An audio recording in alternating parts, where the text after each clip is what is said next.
Khalíl Ardikání, as a youth, used to do handyman, gardening, and custodial work at the holy places for 14 or 15 years. He used to take a nap under a tree in the afternoon. One day, during his nap, he dreamt that he was in Abdu'l-Baha's presence.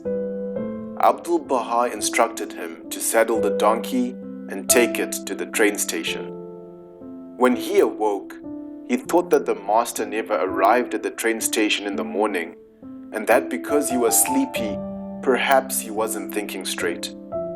He fell asleep again. Again, he dreamt that Abdu'l-Baha had arrived and wanted him to take the donkey to the train station. He woke up and thought he must go to the train station.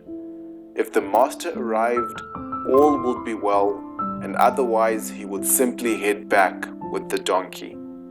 So, he set out for Akka on the donkey. But once he got to the station, he found that no train was there. As he started to leave, he heard the train whistle, so he waited. Passengers got off one by one, and suddenly he saw that the master had arrived. After Abdu'l-Baha mounted the donkey, he turned to Khalíl and said, "Khalíl, how many times must I ask you to bring the donkey?" How many times in our lives do we think, have we brushed aside our dreams and our inner promptings? How many times have we gotten flashes of inspiration or ideas that stirred our inner being and we doubted their reliability, explained them away, and potentially missed out on a date with destiny?